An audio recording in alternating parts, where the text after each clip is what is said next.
Bueno, tengan todos buenas tardes y muchas gracias por estar aquí presentes. El presente seminario principalmente iba a tener un carácter más global, más técnico, iba a tratar temas mucho más amplios, pero bueno, decidimos con mis directores, Maximiliano y Clemer, darle un aspecto más conceptual y bueno, para las personas que ya se desempeñan trabajando en la teledetección, posiblemente estén familiarizados con todos estos temas y les resulte familiares y bueno, no sea más que tal vez un repaso de esto. No obstante, este conjunto de conceptos son un conjunto de herramientas fundamentales para cualquier persona que pretenda desempeñarse de forma profesional en el ámbito del remote sensing.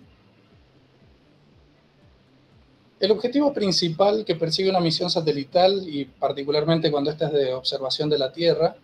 es generar productos. Por ejemplo,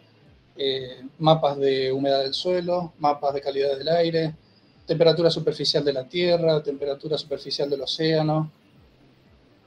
reflectancias de distintas coberturas sobre el suelo, etc. Y estos datos de productos son justamente la razón de ser del o los instrumentos que están integrados sobre la plataforma satelital. A lo largo del ciclo de vida del instrumento satelital, que bueno, comienza desde su diseño y construcción hasta que este ya está operativo en órbita alrededor de la Tierra generando y obteniendo datos, se pueden distinguir 5 principales pasos dentro de una misión, donde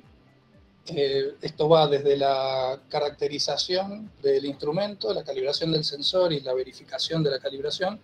hasta la evaluación de la calidad de los datos y la validación de los datos del producto. Más allá de que estos pasos están relacionados entre sí de forma consecutiva, uno detrás del otro, en una misión satelital real suelen producirse de una manera más bien cíclica y mucho más aún dependiendo de la experiencia que tenga el grupo de ciencia que trabaja con la tecnología que está trabajando en ese caso particular, distinguiendo obviamente de aquellos procesos que se producen en una etapa pre y post lanzamiento de la plataforma satelital. Cuando se trata de instrumentos que miden generalmente en bandas de infrarrojo térmico, es fundamental para cualquier laboratorio en el mundo tener un instrumento de referencia que pueda radiar en esas bandas y poder hacer justamente mediciones, calibraciones y demás. Y uno de esos equipos muy famoso es justamente el cuerpo negro, que bueno, es el tema del cual nos vamos a ocupar en el seminario de hoy. Entonces, permítanme contarles acerca de algo que en realidad no existe.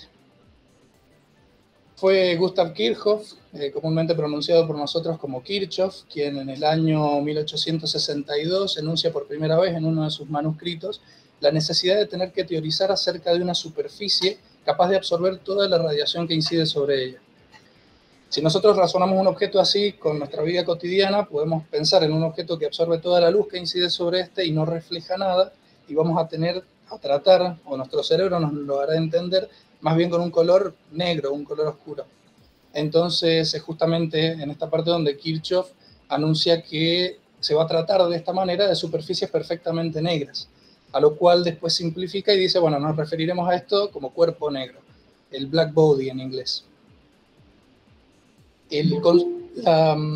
Digamos, esta definición a lo largo del tiempo fue pasando por distintos autores y modificándose un poco apenas, pero quería rescatar para ustedes que en el presente me parecía interesante distinguir entre dos grandes definiciones, una más clásica atendiendo al principio físico de este concepto, y el otro uno más técnico que atribuye más a las personas que se dedican a la fabricación de cuerpos negros artificiales. Permítanme citarlo, la definición clásica física dice que es una superficie que absorbe todo el flujo que incide sobre ella, siendo su característica de absorción máxima, y siendo nulas tanto la reflexión como la transmisión a través de la superficie. Independientemente de esto de las características de la radiación, de las características geométricas sobre la superficie, es decir, la dirección con la cual está incidiendo la radiación, y las características de la onda electromagnética de la radiación, tanto la longitud de onda de la misma como su polarización. No obstante, la otra definición dice ser más una cavidad radiadora isotérmica de iguales temperaturas, de superficies con alta emisividad y una pequeña abertura hacia el interior de esta cavidad. Fíjense las diferencias grandes que aparecen entre una definición y la otra a primera vista, la primera impresión que surge, y vayan viendo que ya hice uso aquí de una propiedad que es la emisividad. Esta es muy importante, la vamos a ver con un poco más de detalle más adelante, pero por ahora les pido que hagamos una interpretación más intuitiva de la misma, donde, bueno, si una superficie tiene más emisividad en comparación de otra, esto significa que va a radiar más que esta otra. Entonces, este señor, Max Planck, en el año 1900, presenta frente a la Sociedad Alemana de Física un descubrimiento acerca de una constante que está en relación con la energía transferida a través de la radiación.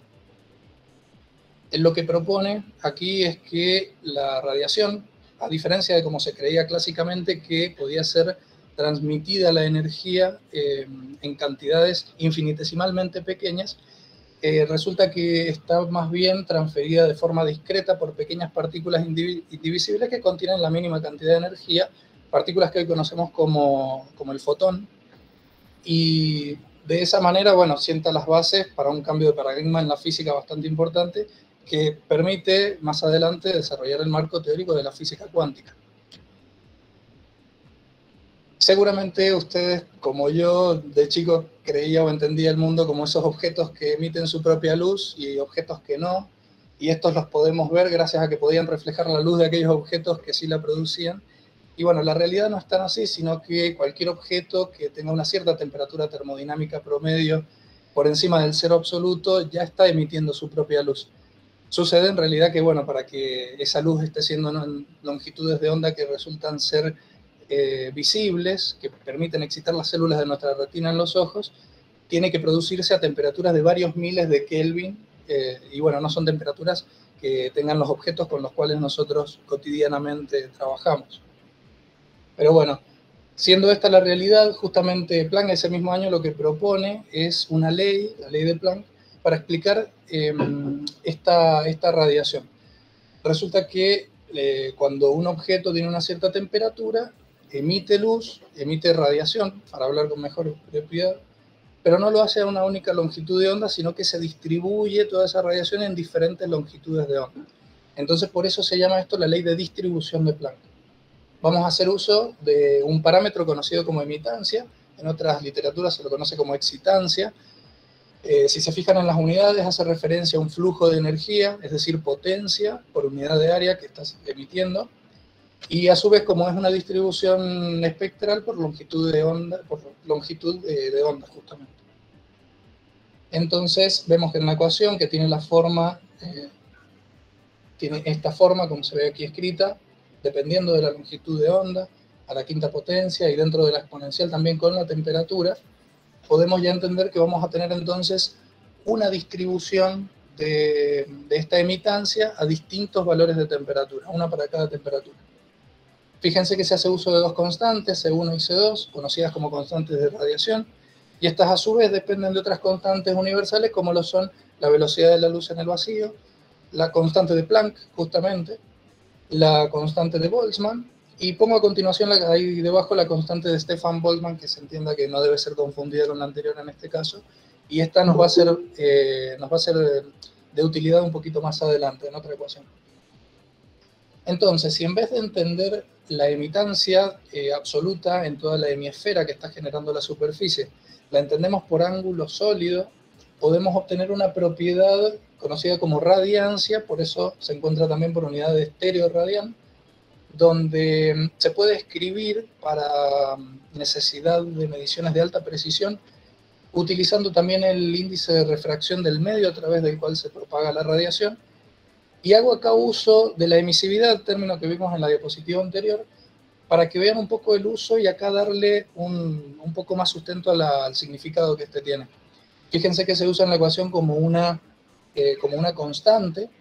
donde si la superficie que emite fuese exactamente, tuviese las características ópticas de un cuerpo negro, esta emisividad sería igual a 1.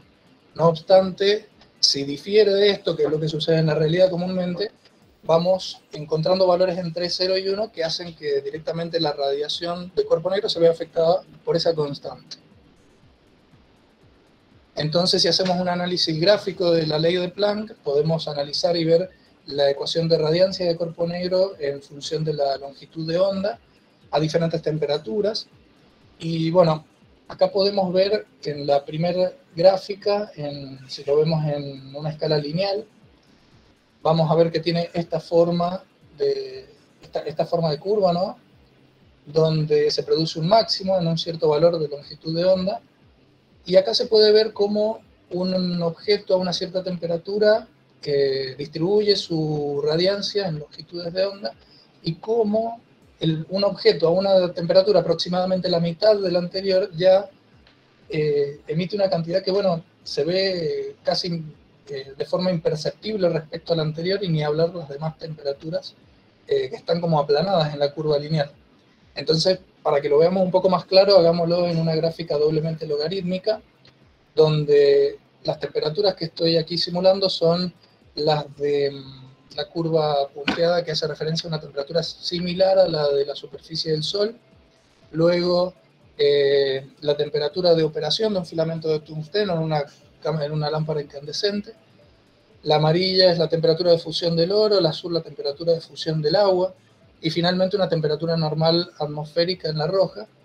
donde noten la gran diferencia entre los máximos de radiancia, donde entre la temperatura atmosférica y la solar, si se quiere, hay un cambio importante de 6 a 7 órdenes de magnitud de radiancia. Ahí está marcado en esas bandas de colores cuáles son las longitudes de onda del espectro visible, yendo del violeta al rojo, bueno, para que puedan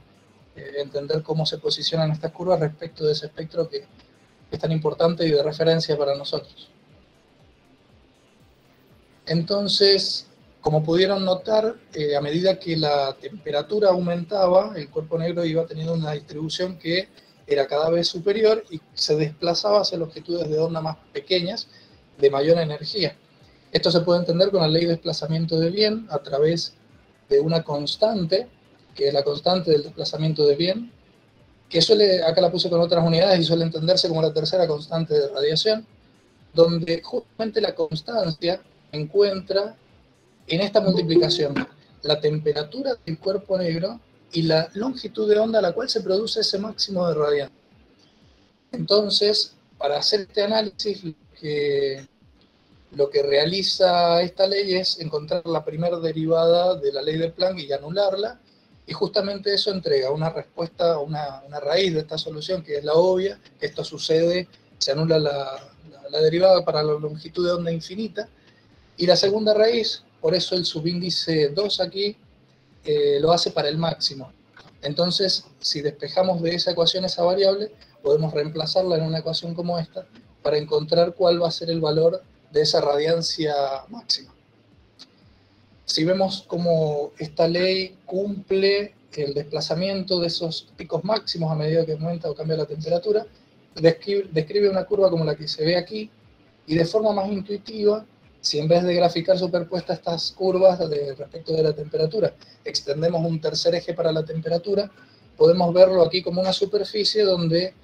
entendamos que este desplazamiento sucedería como si nosotros estuviésemos caminando por esa colina y nos vamos desplazando siempre por la cima de ella en busca de la cima de la colina, ¿no?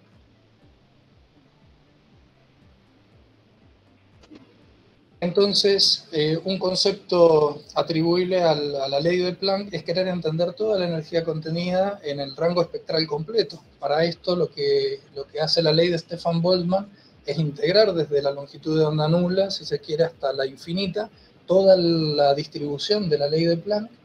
y encontrar una expresión muy simple acerca de cuál es ese valor absoluto de emitancia, por ejemplo, que se encuentra en directa relación o directamente proporcional a la cuarta potencia de la temperatura, multiplicado ahora por la constante de Stefan Boltzmann que vimos anteriormente.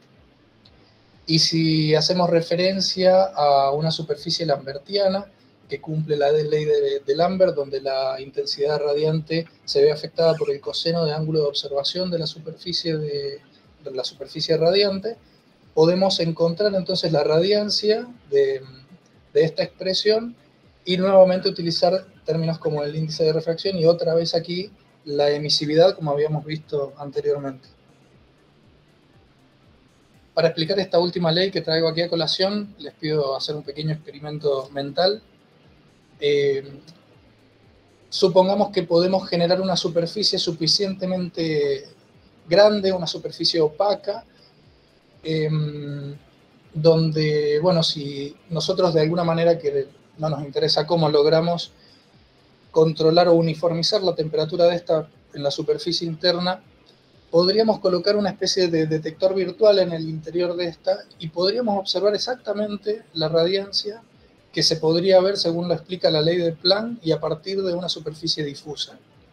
Entonces, dadas estas condiciones, si nosotros hacemos aparecer ahora unos objetos que tienen una cierta masa en su interior, estos objetos pueden estar a mayor o menor temperatura que la superficie. Si lo hacen a mayor, van a empezar a irradiar luego energía hacia la superficie a menor temperatura. Y si están a menor, la superficie irradiará energía hacia ellos, hasta que se encuentre en una situación estable. Esta estabilidad, conocida como equilibrio termodinámico, hace que se igualen las temperaturas de los objetos con la de la superficie. En esas condiciones, la energía que sería intercambiada, transferida entre las masas y la superficie, no existiría, no habría transferencia de energía debido a la igualdad de temperaturas. Y esto lo podemos escribir con esta ecuación, entendiendo que la emitancia del área, y esta se la restamos a la irradiancia, y fíjense que he usado aquí las letras M como emitancia del parámetro anterior,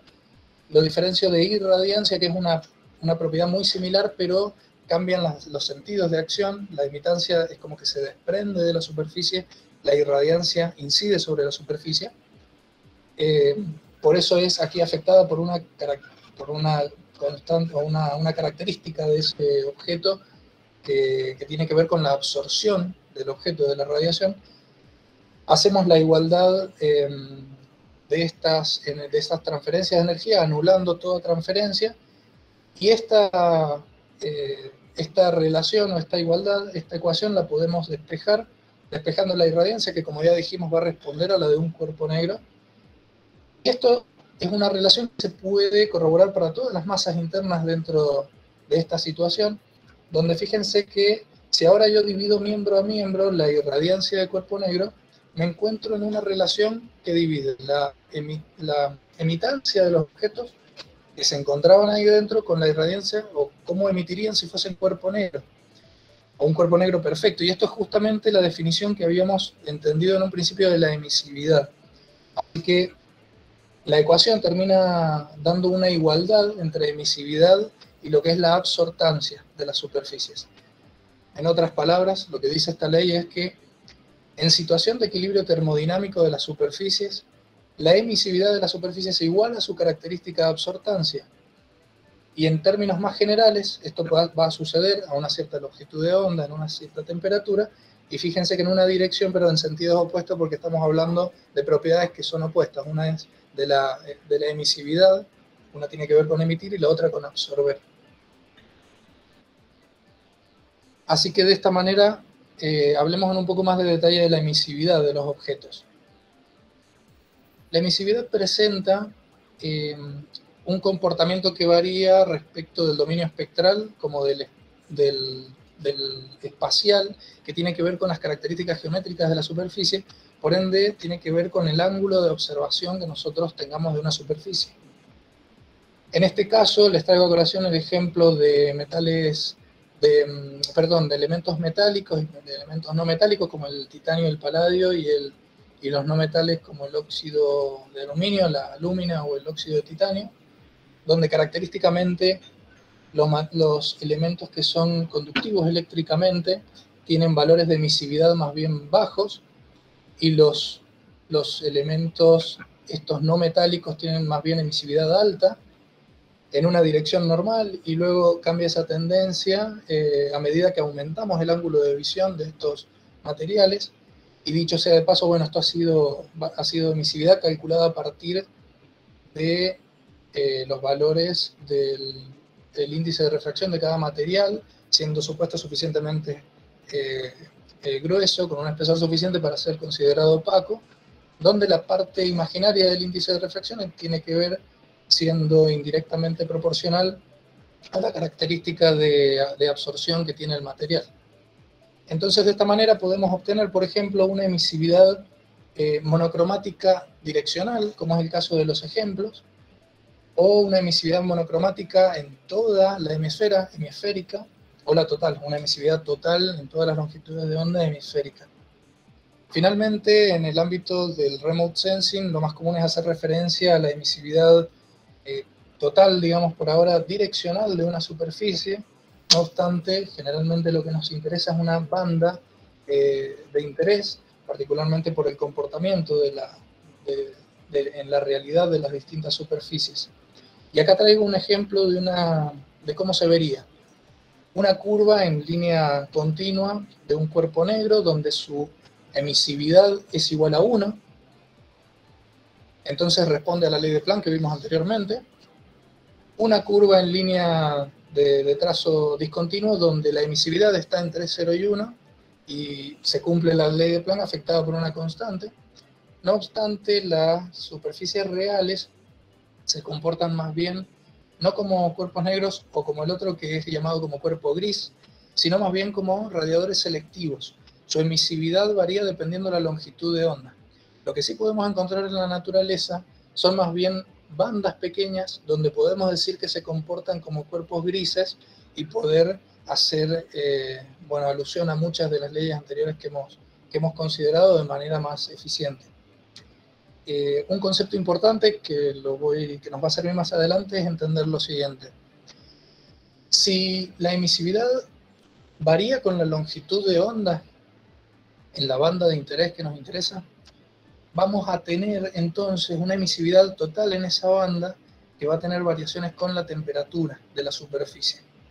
A diferencia de que si estamos hablando con un cuerpo negro que responde directamente a la ley de Planck por una constante. Si hablamos de un cuerpo gris, perdón.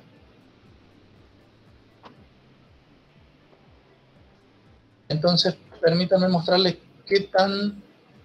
selectivos son en longitud de onda las superficies reales. Aquí a la izquierda, como ejemplo, traigo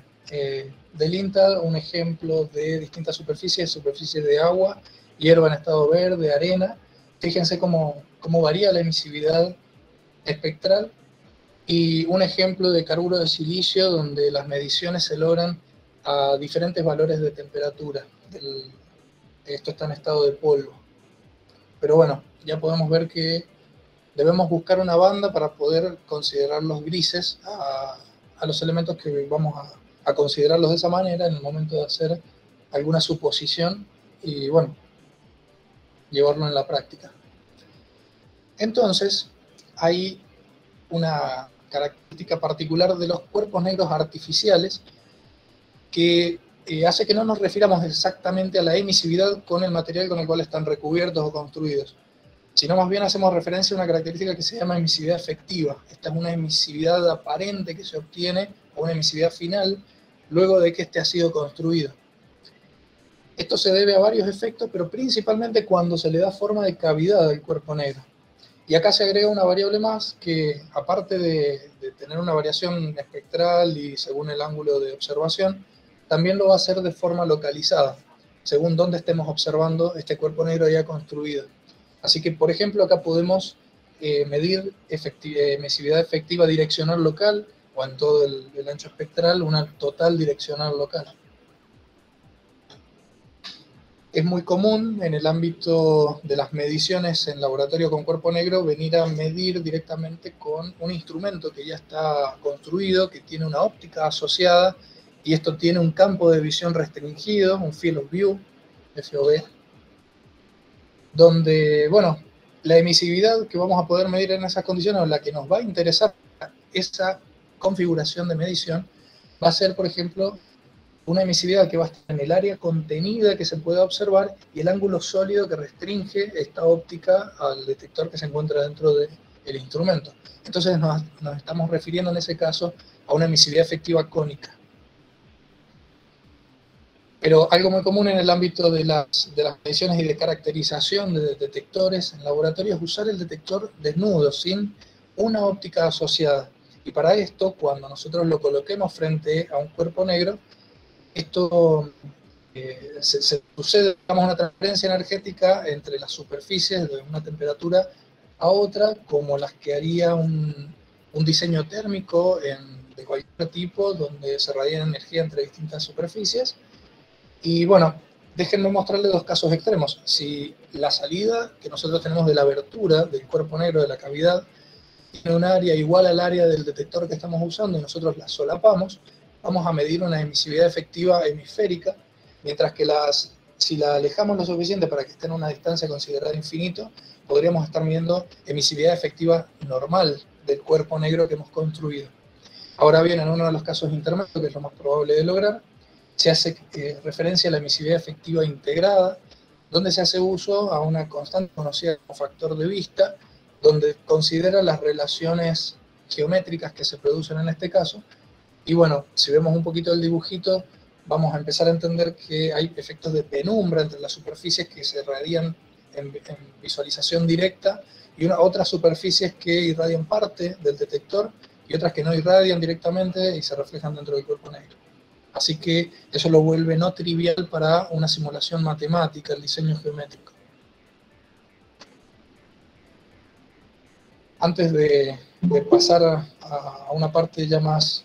definitiva sobre la construcción de los cuerpos negros o los principales parámetros que hay que tener en cuenta, déjenme mencionarles algo acerca de la importancia de lograr la uniformidad térmica de esta cavidad.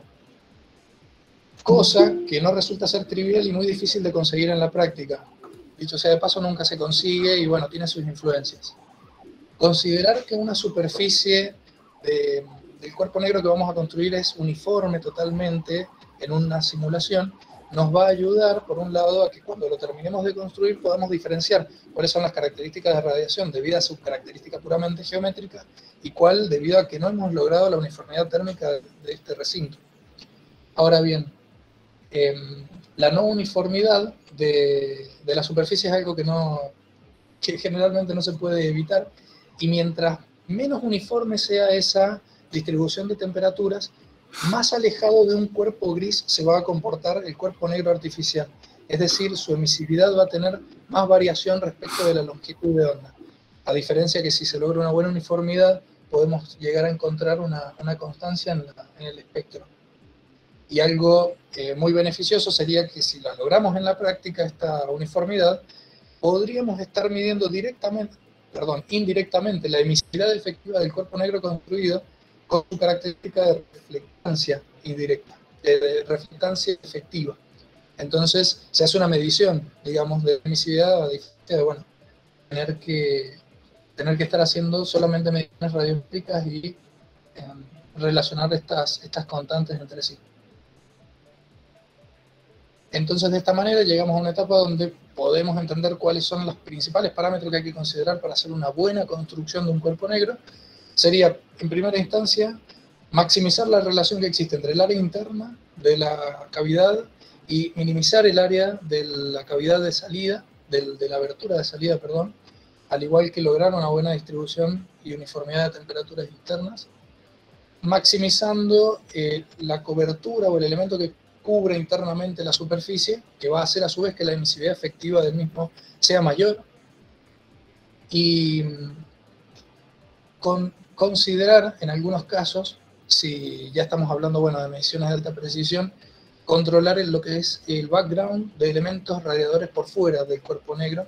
y hasta la propia atmósfera donde está inmerso. Si lo tenemos en un laboratorio puesto en aire, como estamos nosotros,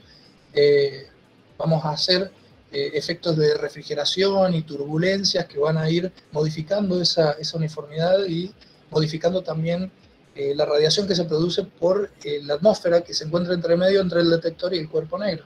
Así que muchas veces algo opcional es trabajar o en atmósfera controlada, de temperatura controlada, o en algún gas inerte, o mejor, dentro de una cámara en vacío. Ahora bien, esto que les conté, si se ponen a ver cómo se construyen o a qué tipo de cuerpos negros artificiales comerciales tenemos acceso, van a notar que no siempre se trata de cavidades, hay otras geometrías, pueden incluir su diseño internamente en la cavidad de superficies altamente reflectivas, es decir, de baja emisividad. Y bueno, no siempre se trata de aberturas pequeñas, muchas veces se quiere cubrir un campo de visión grande y el diseño lo requiere. Entonces, bien, hay como una lista de parámetros primordiales de los cuales tenemos que hacer referencia para empezar ya a razonar que este diseño tiene que ser el más apropiado posible. Hay, como ya vimos, propiedades ópticas respecto de la emisividad efectiva, que tenemos que lograr que sea lo más parecida a la unidad, cosa que no se logra por ahora en la práctica. La uniformidad de temperaturas que les había mencionado, y esto es mucho más fácil de lograr si la cavidad interna tiene una alta conductividad térmica y si evitamos pérdidas de energía térmica a través de la abertura de esta cavidad y a través de pérdidas por mala aislación térmica del conjunto. Y a su vez al sistema de control que controla estas temperaturas le va a ser mucho más sencillo mantener el equilibrio si es poco influenciable el sistema completo a salirse del equilibrio por tener baja capacidad calorífica del bloque conjunto. Así que digamos que estos serían los principales parámetros de requerimiento que hay que considerar para una buena construcción de cuerpo negro.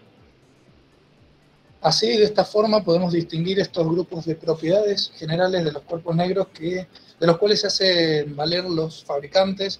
o fabricantes que se dedican solamente a cuerpos negros o que es parte del stock que están ofreciendo al mercado, hacen uso de estas propiedades para poder caracterizarlos de alguna manera y ofrecerlos para que sea de un acceso más fácil para quien lo requiere como usuario. Generalmente, o lo más particular es pensar si este cuerpo negro requiere trabajar en condiciones de anular el background a su alrededor o no, hace una gran diferencia, y cuáles son las bandas en las cuales sería efectivo el uso del cuerpo negro. No obstante, también se diferencian entre sí los cuerpos negros por la temperatura de su radiador. Hay temperaturas variables, temperaturas fijas. Hay quienes tienen una velocidad rápida de estabilización en la temperatura y quienes presentan una deriva térmica a lo largo del tiempo. Bueno, unos serán útiles para unas mediciones y otros para otras. Respecto de sus características de emisividad efectiva, como vimos, características geométricas, los hay planos directamente o de cavidad, como vimos, hay grandes, pequeños, hay quienes requieren un sistema de control u otros accesorios que, bueno, hasta son más grandes que el propio cuerpo negro. Y finalmente, bueno, cuál es la incertidumbre que se tendrá del mismo en el momento de hacer radiometría. Entonces, y ya para ir finalizando esta presentación, no me quería ir sin dejarles una noción conceptual de cómo son estos equipos en el mercado. Les traigo un ejemplo a la izquierda de cómo se ve un equipo de un cuerpo negro para mediciones de alta precisión que consta de una cavidad con una pequeña abertura a su interior. Este puede ser solamente seteado en una única temperatura de medición y fíjense el sistema de control asociado mucho más grande que el propio cuerpo negro, a diferencia de un modelo más económico en el centro, que consta de una placa plana, más bien extensa, que tiene asociada una pequeña, digamos, un display ahí de control para poder efectuar variaciones en su temperatura y controlar otras variables. Y quería mencionarles que a finales del 2018, mediados del 2019, me encargué del desarrollo de un equipo interno aquí en las instalaciones del laboratorio de óptica del instituto, donde con ayuda de profesionales y laboratorios de la CONAE pude llevar adelante el desarrollo de nuestro propio cuerpo negro, un cuerpo gris, que, bueno, más allá de que el desarrollo del mismo no pudo continuar por diversas razones, permitió ayudar en la caracterización y calibración de algunos parámetros de un instrumento que era una cámara infrarroja térmica que se puede ver ahí configurada justo enfrente del mismo, que, bueno, era requerida en ese momento y estaba siendo estudiada para ser utilizada en una misión espacial satelital académica. No obstante, seguramente terminó siendo mucho más efectivo su uso que el primer diseño que me habían ofrecido hacer, que consistía en desarrollar un dispositivo a partir de traerme de casa la plancha que usábamos para planchar ropa, así que fue mucho más efectivo. De igual manera, bueno, ninguno de estos cuerpos negros, como se les dice, mal llamados, ya que son realmente cuerpos grises, alcanza realmente la unidad en la emisividad efectiva, por ahora. Así que bueno, gracias por su atención y muchas gracias.